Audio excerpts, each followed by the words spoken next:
Hello भाई, मैं अरुण पवार। जब भी पृथ्वी पे झोटों की बात होती है तब भगवान के बनाए हुए भाई ये बहुत फेमस है, ये बहुत फेमस है। और जब मैन मेड इंसानों के बनाए हुए झोटों की बात आ जाती है तो भाई वहां पे ये बहुत फेमस है।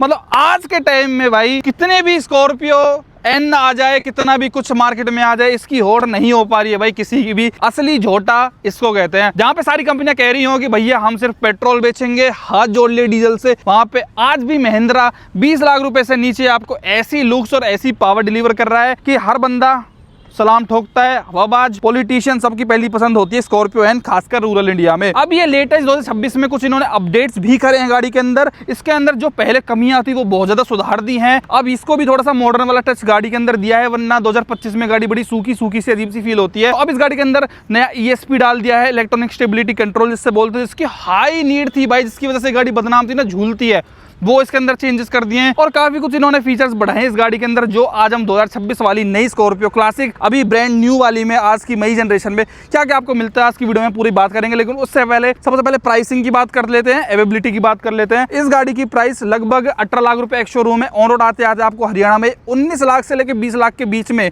जहां भी फिट बैठ जाए डीलर का मार्जिन और डीलर की एक्सेसरी शेपना और सब चीजें वहां पे पड़ेगी। अभी हाल फिलहाल में गाड़ी खरीदी गई है, ये पड़ी 19,10,000 रुपए की। 1 रुपए का भी फिलहाल डिस्काउंट चल नहीं रहा है। एक का टाइम था जब इस गाड़ी पे डिस्काउंट वगैरह चलता था, दिवाली वगैरह के अराउंड, जब ये बिक नहीं रही थी। लेकिन अब दोबारा से इसने रफ्तार पकड़ी है। अब तो इवन इस पे वेटिंग भी चल रही है करंटली। एक इंटरेस्टिंग बात बताऊं, 2002 से इंडियन मार्केट में ये गाड़ी स्कॉर्पियो क्लासिक बिक रही है। और ये गाड़ी ऐसी है सिंगल आज तक भी, जो इसको लगभग 24-25 साल हो गए हैं बिकते बिकते, आज भी सेम डिजाइन सब कुछ सेम के साथ बिक रही है। लिटिल मॉडिफिकेशन, लाइट्स वाइट में थोड़ा बहुत चेंज करते रहते, ज्यादा कुछ चेंज ही नहीं होता। और स्टार्टिंग डे 1 से लोगों की पसंद भाई ये ब्लैक कलर में ही रही है। और जो मैं वेटिंग की आपको बात बता रहा था वो भी केवल इसके ब्लैक कलर में ही है। व्हाइट कलर तो इसका इजीली अवेलेबल अपना मिल जाता है आराम से। देखो भाई, इसकी हेडलाइट वगैरह में आपको ज्यादा कुछ चेंजेस नहीं मिलेगा। इसके अंदर आज भी ये लोग 19 लाख रुपए में हेलोजन लाइट देते हैं भाई, ऑन रोड कीमत में। इसमें आपको LED लगवानी पड़ती है। और इसके अंदर हेलोजन देने का नुकसान ये है ना कि लोग बाग हर कोई इसके अंदर आफ्टर मार्केट LED डलवाता ही डलवाता है। और जितने भी आप स्कॉर्पियो क्लासिक देखोगे उनके अंदर इतनी ब्राइट LEDs आपको मिलेगी, क्योंकि हर कोई आफ्टर मार्केट जाता ही अपग्रेड कराने, तो वो सोचता है कि सबसे हाईएस्ट वाली डलवा लेता हूँ। तो स्कॉर्पियो क्लासिक वालों ने ना, महिंद्रा वालों ने बड़ी दिक्कत कर रखी है। ऐसी गाड़ी को कोई भी हेलोजन के साथ नहीं चलाता कि LED अलग ही गंदी वाली मिलती है आपको। यहाँ अलग LED लगवा लेंगे फॉग लाइट में,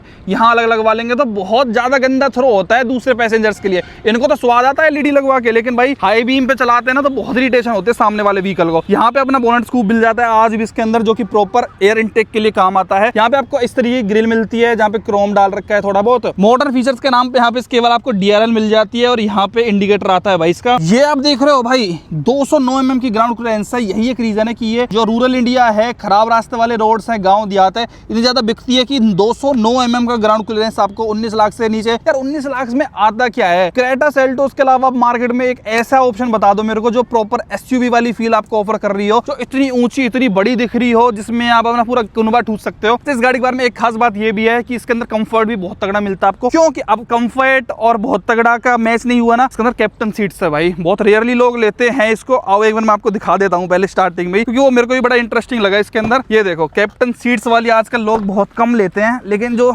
लेता है शौकिया बंदा वो ले लेता है। ये देखो, इसके अंदर ये एक अच्छा फीचर मेरे को लगा। तो ये वाली कहीं ना कहीं 6 सीटर आती है। तो 7 सीटर के ऑप्शन में 20 लाख से नीचे एक Ertiga आती है, किया कैरेंस आती है। लेकिन वो गाड़ी ऐसी छुई मुई टाइप है, SUV वाली बदमाशी वाली फील उनमें नहीं है। वो तो ऐसी, उनमें कोई मार के भग भी जाए तो बेचारे कुछ नहीं कर पाएंगे, हाथ जोड़ के राधे राधे बोल के उनसे निकल जाएंगे। हालांकि होना तो यही चाहिए, लेकिन ये इंडिया है, हर तरीके की भाई लोग इसमें रहते हैं, 5 उंगली बराबर नहीं होती है। हिल होल्ड कंट्रोल जैसे फीचर्स अब क्लासिक में आने लग गए हैं। इवन इसमें वो भी आने लग गया, जब आप पैनिक ब्रेकिंग करते हो तो जो इंडिकेटर्स हैं वो ब्लिंक करने लग जाते हैं। तो मतलब मॉडर्न फीचर्स अपग्रेड करें। और बताता हूँ अभी धीरे धीरे करके क्या क्या फीचर्स अपग्रेड करें। पहले साइड से आपको लुक दिखाता हूँ इसकी। साइड से लुक इसकी भाई वही सेम टू सेम है जो पहले से बिकती आ रही है, नो चेंज। बस एक चेंज इन्होंने जो डाउनग्रेड करा है भाई इस गाड़ी को बेचने के लिए, वो है भाई इसके इंडिकेटर। देखो यहाँ पे डाल दिए, पहले इंडिकेटर अच्छे खासे यहाँ पे आते थे, अब फेंडर पे शिफ्ट कर दिए इन्होंने। इवन जो पहले स्कॉर्पियो एन से पहले क्लासिक आती थी उसके अंदर ऑटो फोल्ड मिरर्स भी आते थे, लेकिन इसके अंदर अब केवल इलेक्ट्रॉनिकली एडजस्टमेंट का ऑप्शन है। ये अपने फोल्ड वगैरह आज भी नहीं होते हैं, पहले होते थे। इनके पास टेक्नोलॉजी है, लेकिन इनको अपनी स्कॉर्पियो एन एन में ज्यादा फीचर्स दिखा के बेचनी थी, तो इस चक्कर में इस गाड़ी को डाउनग्रेड करवा दिया। S11 में भी ये फीचर्स नहीं दिए। अलॉयज आप देखोगे तो इसके अंदर कंपनी फिटेड ही आते हैं S11 में। अच्छी बात और शॉकिंग मेरे लिए ये है कि ये ब्रिजस्टोन के टायर देते हैं महिंद्रा वाले इस वेरिएंट के अंदर। टायर साइज 235, 65, 8, 17 की आपकी प्रोफाइल मिल रही है। 17 इंच का ठीक है भाई टायर साइज। इस साइड में फुट स्टेप वगैरह आपको कंपनी से मिल जाता है। स्कॉर्पियो की बैजिंग वगैरह कंपनी से ही आ रही है। बाकी बेसिक है, रूफ रेल्स वगैरह बहुत कॉमन है भाई इंडिया में गाड़ी। इतनी कॉमन की सबको पता है कि इसके अंदर पीछे ड्रम ब्रेक्स आती है। Even they don't care to provide इसके अंदर डिस्क ब्रेक्स। फीचर्स के नाम पे एफ भी नहीं आता भाई इस गाड़ी के अंदर। मतलब मुझे कई बार ये आता है कि ये वही महिंद्रा है क्या जो आज XUV 700 में 3 स्क्रीन दे रहा है, डेविंसी डैम्पर्स दे रहा है, मतलब सस्पेंशन के नाम पे इतने कूल एडास वगैरह दे रहा है।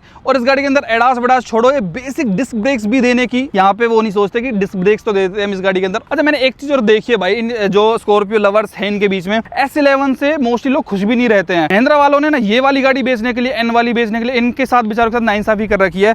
हर कोई ये कहता है कि इसके अंदर एक वेरिएंट अपग्रेड होना चाहिए था। S13 S15 कुछ भी निकाल सकते थे। इसके अंदर कुछ और अच्छे फीचर जैसे ऑटो फोल्ड मिरर्स, अच्छी स्क्रीन, ये सब देते तो कहीं ना कहीं ज्यादा बेटर होता, क्योंकि लोगों को इस गाड़ी के लिए पैसे देने की कमी नहीं है भाई। इसके कट्टर फैंस आज भी मैंने इंडिया में इतने देखे हैं। मैंने एक बार पुराने टाइम में इस गाड़ी की भाई नेगेटिव्स की वीडियो बनाई थी, मुझे ही पता है भाई मेरे ऊपर क्या बीती थी, लोगों ने कितना मुझे प्यार दिया था उस वीडियो के लिए। तो इसकी फैन फॉलोइंग तो नेक्स्ट लेवल ही है भाई, कोई होड़ ही नहीं हो सकती है। तो भाई लोग बाग इसमें फीचर्स डिमांड करते हैं, लेकिन महिंद्रा अपने आप को मुझे लगता है कि यही बहुत ज्यादा ऐसे घमंड में जीता है कि हम इसको दे ही रहे हैं, वही बहुत बड़ी बात है। हम इसमें फीचर्स ही नहीं देना चाहता। अगर वो इसके अंदर फीचर्स देने लग जाए ना ढंग के, तो इस गाड़ी को भाई बिकने से कोई रोक ही नहीं सकता। ये चुटर मुटर फीचर्स धीरे धीरे लिटिल ESP वगैरह धीरे धीरे देते रहते हैं भाई। अब देखो इसके अंदर ये वाली लाइट आ रही है, लेकिन ये जलती नहीं है, ये केवल डी शेप में जो मंदे टाइम से चलती आ रही है, केवल ये टेल लाइट इसके अंदर जलती है। स्कॉर्पियो क्लासिक की बैजिंग है, पहले केवल स्कॉर्पियो थी, लेकिन N आने के बाद इसको क्लासिक बना दिया, नई वाली को N बना दिया। बोले तो न्यू, शायद N से मुझे नहीं पता और क्या मतलब है, मेरे ख्याल से तो न्यू ही है। S11 की बैजिंग आती है।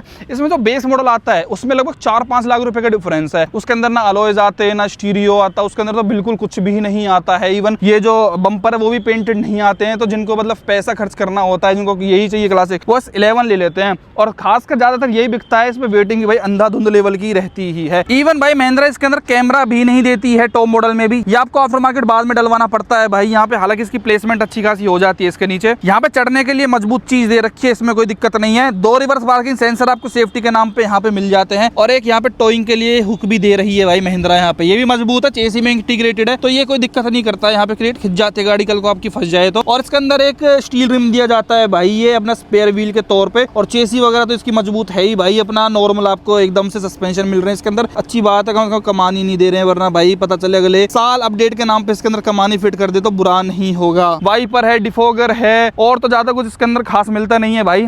एक चीज और मैं आपको दिखाता हूँ, इसका इस तरीके से भाई टेल गेट अपना ओपन होता है। ये इन्होंने N में भी बरकरार रखी है, वो स्कॉर्पियो वाली लेगेसी को रखने के लिए। इवन इस गाड़ी के अंदर आप देखोगे स्पीकर्स भी भाई यहाँ पे देती है कंपनी, क्योंकि you will be shocked to know कि इस गाड़ी के अंदर स्पीकर्स आज भी दरवाजों पर नहीं आते हैं। अगर आपको स्पीकर सुनने हैं, स्पीकर्स लगाने हैं, तो वो इस साइड यहाँ पे लगाने पड़ते हैं भाई, ये वाला हाल है। सिर्फ फीचर्स में कमी नहीं भाई, इवन यहाँ पे फिट एंड फिनिश भी देखोगे तो आपको बिल्कुल ही नकली काम देखने को मिलता है। ये डिफोगर का ये देखो, अगर आपको वायर हटानी है, कपलर हटाना है, 2 मिनट में आराम से इस तरीके से हट जाते हैं। दोनों साइड यहाँ पे ये लोग देते हैं। मतलब रबड़ वगैरह फिनिशिंग आपको एकदम टाइम पास वाली गाड़ी मिलेगी। अगर महिंद्रा चाइना रियलिटी बता रहा हूँ, इस गाड़ी को अपने कमर्शियल वाले जहाँ पे पिकअप वगैरह बेचते हैं, बोलेरो कैंपर वगैरह बेचते हैं, उन शोरूम्स से बेच रहे हैं, उन वाले शोरूम्स से बेचने लग जाए ना, तो कोई बुरी बात नहीं होगी भाई, क्योंकि इसमें उस लेवल की ही क्वालिटी आती है इस गाड़ी में, चाहे कोई बदमाश बुरा माने या भला माने। अच्छा साइड से आप देखते हो तो यहाँ पे इसका डीजल का टैंक आता है। आप इसको आगे से भी खोल सकते हो, खोलने के लिए तो जब आप इसको पुल करते हो आगे से, तो इस तरीके से भाई ये खुल जाती है। और क्वालिटी ऐसी है कि इसके ये जो सब चीजें ना निकली हुई रहती है, चाहे शोरूम से भी नई गाड़ी आती है ना। और इसकी फिट एंड फिनिश आप देखो, यहाँ से अंदर घुसा हुआ है और यहाँ से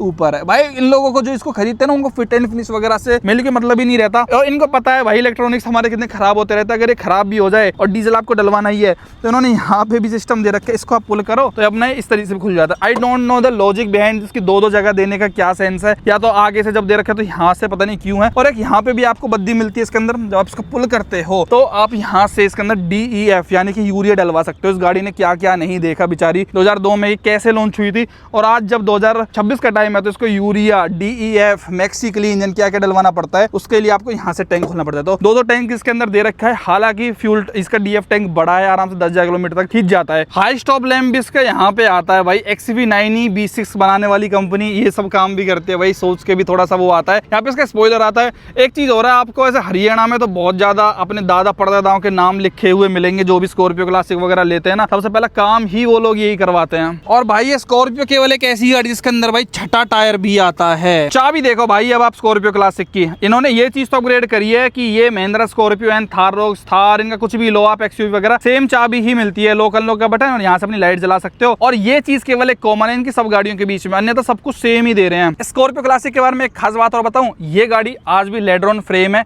यही एक रीजन है बहुत लोग इसको आज भी पसंद करते हैं। मोनोकोक चेसी नहीं है ये, पहले चेसी है, ऊपर के उसके ऊपर इसकी बॉडी रखी जाती है। दूसरी चीज अच्छी है ये भी है इस गाड़ी के बारे में, 20 लाख से नीचे आपको एक रियर व्हील ड्राइव का ऑप्शन दे रहा है। मतलब महिंद्रा आज भी बिल्कुल प्योर देसी फॉर्म में चल रहा है, जहां से सारी कंपनियां सेफ निकलने की कोशिश करी उन्होंने। मारुति हो, टाटा हो, टाटा तो चलो आज भी डीजल बेच रही है, जितनी भी लग्जरी ब्रांड्स हो सबने पेट्रोल वाली पतली गली पकड़ ली। फोक्सवैगन, स्कोडा वगैरह ने, वहां पे महिंद्रा एकदम से अलग रोड पे चला कि हम तो डीजल ही बेचेंगे, टॉर्क इंजन बेचेंगे। तो अभी 19 लाख से नीचे 300 Nm का टॉर्क ये अपनी XUV 3XO डीजल में और एक स्कॉर्पियो क्लासिक में अवेलेबल करवा पाते हैं अपने 2.2 लीटर के एमओक डीजल इंजन से। खैर इंटीरियर दिखाता हूँ भाई, मेन में आपको खोलते हैं भाई इसको, नॉर्मल एकदम आपको डोर मिलेगा। यहाँ पे चारों पावर विंडो, वन टच आपको केवल ये ड्राइवर साइड मिल रहा है। ये डोर ओपनर बिल्कुल देसी स्टाइल में, सबसे घटिया बात मेरे को ये लगती है इसका डोर ओपनर की क्वालिटी एकदम बेकार। ये आपको पियानो ब्लैक भी नहीं मिल रहा, जहाँ पे ये सॉफ्ट टच दे रहे हैं अपनी बाकी गाड़ियों में, भाई यहाँ पे पूरा हार्ड प्लास्टिक और यहाँ पे ज्यादा फैब्रिक ले लो। बोतल तक आप नहीं रख सकते हो, कोई बोतल होल्डर भी इन्होंने नहीं दिया है। स्पीकर हालांकि आप आगे यहाँ पे लगा सकते हो, लेकिन पीछे स्पीकर लगाने की कोई भी आपको जगह नहीं दी जाती है। इनका सिंपल सा है, या तो भैया हमसे बोतल रखवा लो या हम आराम से आपका स्पीकर रखवा देंगे। मतलब यहाँ पे आगे स्पीकर ले लो, पीछे बोतल रख लेना अपनी। ड्राइवर सीट हाइट एडजस्टमेंट दे देते हैं, ये कम से कम बहुत अच्छी चीज है, लेकिन कोई भी सीट कवर आपको नहीं मिलता है, आपको बाहर से चढ़वाने पड़ते हैं। इस तरीके के फैब्रिक के बहुत ही गंदी सीट्स हैं, बहुत जल्दी ये गाड़ी अभी अप्रैल में खरीदी गई है और ये इतनी गंदी अब से पहले इसकी हो चुकी है। और ये हाइट एडजस्टेबल के साथ है, कम से कम ये मेरे को एक ठीक बात लगी। चलो इंटीरियर में देखते हैं, कुछ इस तरीके का इंटीरियर आज भी आपको कॉमन सा मिल रहा है, एकदम ऐसा फ्लैट सा है, ज्यादा कुछ मॉडर्न टचेस नहीं मिलेंगे। आर्म रेस्ट के नाम पे भी आपको अलग अलग सीट्स में यहाँ पे अलग अलग आर्म रेस्ट दिए जाते हैं, क्योंकि ये अपनी कैप्टन सीट्स वाली है। सबसे पहले यहाँ पे चाबी लगा के, ये ठीक है कि यहाँ पे आज भी इन्होंने ये रिंग लाइट दे रखी है, मतलब इसके अराउंड रिंग लाइट कह रहा हूँ, के अराउंड लाइट जलती है। स्टार्ट करने के लिए क्लच दबाओ, बहुत डीप जाके इसकी क्लच लगती है। और सीट भी एडजस्ट करनी है तो इस तरीके से सीट एडजस्ट होती है। BS6 में स्मूथ तो कर दिया है गाड़ी, मतलब इसमें जो पहले वाइब्रेशंस होती थी, पहले हिलती थी जो, ये वो सब चीजें काफी हद तक इन्होंने रिमूव कर दी हैं। इंजन वाइज, मैकेनिकल वाइज तो लोग इंप्रूव करते हैं, लेकिन इसमें फीचर्स देना ही जरूरी नहीं समझते हैं। और मैं अगेन बात कहता हूँ, इन लोगों को चाहिए भी नहीं भाई फीचर्स, सही बताऊं तो। राइट साइड में यहाँ पे स्टीयरिंग की बात करते हो तो यहाँ पे आपको ORMs को एडजस्ट करने का ऑप्शन दे रखा है। हेडलैम्प लेवलर, यहाँ से अपना फ्यूल को आपको खोलना है तो यहाँ से बटन दबा के वो इलेक्ट्रॉनिकली खुल जाता है। यहाँ पे कोई ऑप्शन नहीं है जो मैंने आपको दिखाया कैसे खुलता है। और ये भाई इसका रियर डिफोगर का, फ्रंट का तो ये AC में दे देते हैं, लेकिन मुझे लगता है इन्होंने रियर का भी बाद में डाला। देखो ये फ्रंट का रहा, और रियर अगर आपको डिफोगर चलाना तो इसको ऐसे प्रेस कर दो, ये लाल लाल हो गया तो अब चलने लग गया, लेकिन अभी हटा देते हैं इसको। और यहाँ पे अपना AC वेंट्स को अगर आप चाहो तो बंद भी कर सकते हो, ये यहाँ पे बंद हो गया क्रॉस पे, ऐसे कर दोगे तो अब खुल गया है, तो हवा अच्छी खासी आने लग गई है अंदर। देने के लिए ना तो ये लोग बड़े प्यार से यहाँ पे ट्विटर्स दे सकते हैं, जैसे 7XO वगैरह में ये लोग यहाँ पे 2-2 ट्विटर्स देते हैं, यहाँ पे कुछ भी नहीं दे रखा है। स्टीयरिंग देखो एकदम सिंपल, केवल लोगो बदला है। यहाँ पे वॉल्यूम कंट्रोल आते हैं इस 11 में, क्रूज कंट्रोल दे रहे हैं, ये भी बहुत बड़ी बात है। हॉर्न सुनना हो तो ये हॉर्न है इसका, डुअल पिच हॉर्न, अच्छा हॉर्न, हॉर्न में कोई बुराई नहीं है भाई, इस गाड़ी पे सूट करता है। केवल टिल्ट आपको स्टीयरिंग व्हील मिल रहा है, ऊपर नीचे करने का ऑप्शन नहीं है, उसको टिल्ट भी करना बहुत अजीब सा ही है भाई, स्मूथ 1% भी नहीं है। और सबसे अच्छी बात पता क्या लगती है इसकी, मंदे टाइम से जो चलती आ रही है, जब गाड़ी को मैं स्टार्ट करूंगा तो इसके मीटर पे ध्यान देना, एकदम से सुई उठती हैं फिर एकदम से डाउन मारती हैं। बाकी इसके अंदर ज्यादा कुछ फीचर है नहीं। ओडोमीटर में बताती है कितने किलोमीटर गाड़ी चल गई है, यहाँ पे फ्यूल का पता चलता है, यहाँ पे इंजन टेम्परेचर 7000 तक मार्किंग रहती है इनके डीजल इंजन में, महिंद्रा के में। Very powerful mHawk diesel engine there are. 180 तक मार्किंग है मात्र, मतलब टॉप स्पीड इसकी मात्र 150-160 तक टॉप जाती है। थोड़ी सी बॉक्सी गाड़ी है एरोडायनेमिकली, तो इसलिए इसमें कुछ खास फीचर्स भी नहीं है। बाकी यहाँ से दबा के आप इसके मोड वगैरह ट्रिप ए ट्रिप बी जो है इनको केवल आप चेंज करते हो, प्रेस करके रखोगे तो इनको रीसेट कर लोगे ज्यादा से ज्यादा ट्रिप ए ट्रिप बी को, और इसमें ज्यादा कोई फीचर्स आते नहीं है। बाकी अलर्ट वगैरह होंगे तो वो यहाँ पे चल जाएंगे। सिंपल सा मीटर है, सिंपल सा डैशबोर्ड है, छोटा सा एकदम डैशबोर्ड आपको नजर आता है। यहाँ पे क्रोम लगा रखा है भाई इस इवेंट्स के डिजाइन के अराउंड। 2 एयरबैग गाड़ी के अंदर आते हैं, ये रहा एयरबैग की बैजिंग, एक यहाँ पे एयरबैग की बैजिंग है अपनी। बाकी worst part about this Scorpio classic S11 is कि इन्होंने इसमें स्क्रीन आती थी पहले इनकी ओरिजिनल, जिसके अंदर कार प्ले भी चलता था, वो भी हटा दिया। एटलीस्ट आप टॉप मॉडल में उसको दे सकते थे, लेकिन इसके अंदर ये बहुत बेकार लगता है। आप केवल ब्लूटूथ चला सकते हो, इसके अंदर कार प्ले भी नहीं चला सकते हो। मतलब आफ्टर मार्केट चाइनीज आपने जब दिया ही है, मतलब कंपनी सोचो आफ्टर मार्केट आपको एंड्रॉइड स्टूडियो दे रही है। जब आप इसको निकाल के लॉक कर देते हो ना, जब इसमें से करंट चला गया, अब मैं जब दोबारा से गाड़ी को ऐसे स्टार्ट करूंगा तो इसमें आपको तब दिखेगा कि इसमें एंड्रॉइड लिख के आता है भाई, ये देखना आप। मतलब ये मेरे ख्याल से निपॉन कंपनी का है, चाइनीज माल है, बस केवल इसमें से वो ब्रांडिंग हटा के एंड्रॉइड की ब्रांडिंग इसके अंदर डाल रखी है। ये महिंद्रा का लोगो भी एकदम नकली तरीके से आता है, ये बटन्स दे रखे हैं। मतलब चाइनीज आपको जो ये वैगनर चलती है ना टैक्सी वगैरह की गाड़ियों में, ये एंड्रॉइड स्टूडियोज दिखते हैं यार। ये वर्स्ट पार्ट है महिंद्रा, यहाँ पे पूरा स्टैंडर्ड ही करा दिया मतलब इसने महिंद्रा ने अपना। ठीक है बेस मॉडल में देते तो अच्छा भी लगता, लेकिन भाई आप टॉप मॉडल में ये हरकतें करते बिल्कुल भी अच्छे नहीं लगते, और इसका आउटपुट भी बहुत ही घटिया लेवल का है। अगर आपको इसमें मैप भी चलाना है ना ज्यादा तो इसके अंदर वाईफाई कनेक्ट करो यहाँ से, मतलब एकदम टैबलेट सा ये नकली, जैसे 5-10 हजार का बाहर आफ्टर मार्केट मिल जाएगा। मिर्ची फिर्ची FM चलता है इसके अंदर, और आप इसके अंदर गूगल मैप्स वगैरह चला सकते हो, शायद वो भी नहीं चलता मेरे ख्याल से। तो ये तो वर्स्ट ही है भाई। इसमें जो कंपनी से स्पीकर आते हैं बहुत ही थर्ड क्लास लेवल के, मतलब बहुत घटिया, आपके खानों से खून आने लग जाएंगे जो आप इससे सुनोगे। आउटपुट भी बेकार है और स्पीकर की क्वालिटी भी बहुत ही नीच लेवल की है भाई। बाकी ऑटोमेटिक क्लाइमेट कंट्रोल दे रहे हैं, बड़ी इंटरेस्टिंग बात ये है। एसी गाड़ी का अच्छा है, एसी में कोई कमी नहीं है भाई बिल्कुल भी। यहाँ से आप अपना मोड सेलेक्ट कर सकते हो। बाकी यहाँ पे ESP आने लग गया, सबसे खास बात ये बटन इसमें नया डाल दिया है, और एक hill descent control, hill hold control जिससे बोलते हैं, ये चीजें इसके अंदर नई डाल दी हैं। जो ये 2 बटन है ना पहले की स्कॉर्पियो क्लासिक में नहीं आते थे, ये 2026 में इन्होंने अपडेट करे हैं, तो थैंकफुली अभी आने लग गए हैं। देखो कितनी नकली है भाई ये महिंद्रा। देखो यहाँ पे कुछ भी नहीं लिख रखा है भाई साहब, बस ऐसे लाइट का वो दे रखा है भाई। लाइट भी क्यों दे रखा है, ऑटो स्टार्ट स्टॉप का फीचर भी है, और यहाँ से अपने हाइलाइट्स वगैरह आप ऑन ऑफ कर सकते हो। बाकी ये कुछ फुड एंड फिनिश है, 12 वोल्ट का सॉकेट यहाँ पे दे रखा है। चलो प्रैक्टिकलिटी यहाँ पे बरकरार है, क्योंकि इन्होंने थार रॉक स्कॉर्पियन से आगे की तरफ 12 वोल्ट का सॉकेट गायब कर रखा है। अबे फोन वगैरह आ जाता है। 6 गियर आते हैं भाई इस इंजन के अंदर, हालांकि इन्होंने पावर कम कर दिया, लेकिन अभी भी 6 गियर दे रहे हैं। यहाँ पे लेदर लगा रखा है, यहाँ पे वुडन फिनिश है, यहाँ पे अपना कुछ पैड वगैरह आता है, यहाँ पे रख सकते हो आप अपनी बोतल वगैरह। आगे जगह नहीं है, यहाँ पे कुछ और सामान आ जाएगा। जिसकी हैंड ब्रेक है, बड़ी नकली सी फील होती है इसके अंदर, इवन फोन भी घुस जाता है। तो ऐसी नकली छोटी छोटी चीजें इसके दे रखी हैं भाई। ग्लव बॉक्स आप देखोगे तो इसके अंदर आप डॉक्यूमेंट्स ही ज्यादा रख सकते हो केवल। यहाँ पे कोई भी मिरर नहीं है, यहाँ पे आपको सनग्लास होल्डर मिल जाता है। यहाँ पे कोई लाइटिंग नहीं दे रखी, यहाँ पे एक मिरर जरूर दे रखा है, लेकिन यहाँ पे भी कोई भी हेलोजन लाइट नहीं अपने को मिलेगी। बाकी सीट बेल्ट आपको एकदम वैसी मिल रही है, कोई भी हाइट के अकॉर्डिंग आप इनको एडजस्ट नहीं कर सकते हो। ग्रैब हैंडल एकदम आपको हल्का नकली सा ही मिल रहा है। डोर आप देख रहे हो एकदम सिंपल सोबर सा ही मिलता है। लाइट्स की कंट्रोल, वाइपर्स की कंट्रोल, केवल इतना ही यहाँ पे मिल रहा है आगे की तरफ। हालांकि सीट्स कंफर्टेबल है नो डाउट भाई। ये गाड़ी केवल एक ही इंजन ऑप्शन और एक ही ट्रांसमिशन के साथ आती है, डीजल मैनुअल ऑटोमेटिक में कोई ऑप्शन नहीं है। तो यार ये देखो क्या चाहे कोई इसको कैसा ही बताए कि नकली लग रहा है भाई, बहुत प्रैक्टिकल है। सीट्स बहुत आरामदायक है। अब पीछे की सीट्स दिखाता हूँ भाई मैं। इसके अंदर 2 टाइप की सीट्स आती है, एक आती है बेंच टाइप सीट, एक आती है भाई ये अपनी कैप्टन सीट। ये कैप्टन सीट में ना ये मजा आता है कि आपको बहुत ज्यादा स्पेस मिल जाता है, खुला से एकदम से गाड़ी महसूस होती है। वहीं अगर आप इसको बेंच टाइप से कंपेयर करते हो तो नो डाउट उसके अंदर ज्यादा बंदे बैठ जाते हैं, लेकिन दिक्कत ये आती है कि जो इसके अंदर आपको कंफर्ट मिलेगा ना, जैसे ही आप इन सीट्स को जो ये आर्म रेस्ट इनको ऐसे फोल्ड कर लोगे तो भाई जो ये आपको आराम देती है ना पिछली सीट से, सच में आप कितनी लंबी जर्नी कर लो इसके अंदर। अब तो ESP भी डाल दिया, ज्यादा हिलेगी डुलेगी नहीं गाड़ी, तो इसमें ज्यादा अच्छा फील होता है। हालांकि आज भी स्पेस आपको सीट्स के नीचे, सीट्स के बीच में इतना ज्यादा लेग रूम नहीं मिल रहा कि आप ऐसे टांग चौड़ा लो। ऐसे टांग चौड़ा के तो आपको बीच में ही ऐसे करके बैठना पड़ता है भाई। प्लस इस सीट्स पे भी अगर मैं जाऊं तो अच्छी क्वालिटी है भाई, सीट्स तो इन्होंने आरामदायक दे रखी हैं। प्लस हेडरूम की बात करें तो कोई कमी महसूस आपको होती ही नहीं, क्योंकि दुनिया भर का हेडरूम है भाई। अगर कोई 7 फुट का भी बंदा हो ना, खली भी मेरे ख्याल से इसमें सिर नहीं टकरा है, क्योंकि बाहर से बहुत ऊंची सी फील होती है ना, तो काफी बिग स्टोरेज दे रखा है, यहाँ पे स्पेस दे रखा है। और इन सीट्स को आप चाहो तो भाई स्लाइड भी कर सकते हो। इनके नीचे यहाँ पे हैंडल दे रखा है, इनको आप पकड़ो यहाँ पे नीचे की साइड, और इनको आगे पीछे भी किया जा सकता है, जिससे थर्ड रो के जो बंदे हैं उनके लिए जगह भी बन पाए। AC वेंट्स की चिंता मत करो, सेकंड रो में आपको AC वेंट्स मिल जाते हैं। चाहो तो इनको बंद कर दो, पीछे कोई बैठा तो आगे ठंडे हवा आने लग जाएगी बढ़िया वाली। इसको चाहो तो इस तरीके से खोल सकते हो, यहाँ पे कुछ फोन वगैरह रख सकते हो। रियर में आपको कुछ भी चार्जिंग सॉकेट वगैरह नहीं दिया जाता जिससे आप अपना फोन वगैरह चार्ज कर पाओ। यहाँ पे एक लाइट दी गई है भाई साहब, जो कि ऑब्वियस सी बात आपको हेलोजन ही मिल रही है। यहाँ पे भी आपको हेलोजन लाइट ही नॉर्मल सी मिल रही है, खजीली सी छत मिल रही है भाई, एज बिल्कुल टिपिकल महिंद्रा की तरह। और इसके अंदर आपको थर्ड रो में अगर जाना हो तो उसका भी बड़ा सिंपल सा हिसाब है भाई, बीच में बड़ा हम्पसा दे रखा है इसके अंदर, तो आप ऐसे जाओ सिंपली। ओ भैया अरे बैठ गए आप, तो बिल्कुल ऐसा लगता है भैया अरे कहाँ बैठ गए हो, मतलब वो बेसमेंट में बैठे हैं, ये फर्स्ट फ्लोर पे बैठते हैं, ये आप बैठते हो भाई छत पे एकदम टेरेस से। दूसरा तीसरा फ्लोर स्किप ही हो जाता है, सीधा आप टेरेस पे पहुंच जाते हो भाई। अगर स्पेस की बात करें तो ठीक है, ऐसा कोई दिक्कत नहीं है, एडजस्टेबल है, अपने ये आराम से जर्नी कर सकता है बंदा इसमें। इसीलिए भाई ये बहुत ज़्यादा रूरल इंडिया में चलती है, क्योंकि देखो यहाँ पे भी मेरी छत टच, मतलब ये जो सर है टच नहीं हो रहा है। मैं आराम से, अगर मेरी और 6 फीट लगभग मेरी हाइट है, थोड़ी और भी ऊंची होती ना तो आराम से मैं 6 3, 6, 4 तक भी बंदा इसमें कंफर्टेबली आ सकता है और स्पेस की ऐसा भी कमी नहीं है। तो अगर फुल पीछे कर दोगे तो ऑब्वियस सी बात है फिर तो बिल्कुल भी स्पेस नहीं है भाई इसमें। लेकिन अगर ये थोड़ी आगे कर दिए तो फिर मेरे पास लेग रूम है बैठने लायक।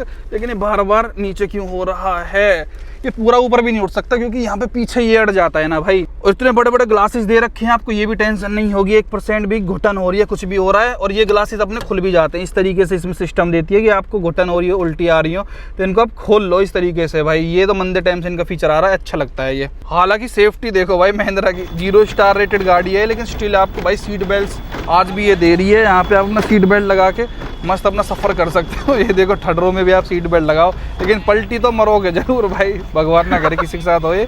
लेकिन बड़ा देसी फील होती है यार ये चीज़ें इस गाड़ी के अंदर। आप जब फीचर्स को देख लेते हो उसके बाद तो ऐसी फील होती है ये। यहाँ पे आप देख सकते हो स्पेस वगैरह इसके अंदर ठीक ठाक अपने को मिल रहा है। बाकी इसके ये भी एडजस्टेबल है भाई, आप उसको इस हिसाब से ऊपर नीचे कर सकते हो। और इस गाड़ी से उतरना हो, कुछ भी करना हो तो वो भी बहुत आसान भाई। देखो अपना इतनी चौड़ी चौड़ी खुली सी महसूस होती है, आप इस तरीके से उतर सकते हो और अपना फिर ऐसे उतर लो भाई।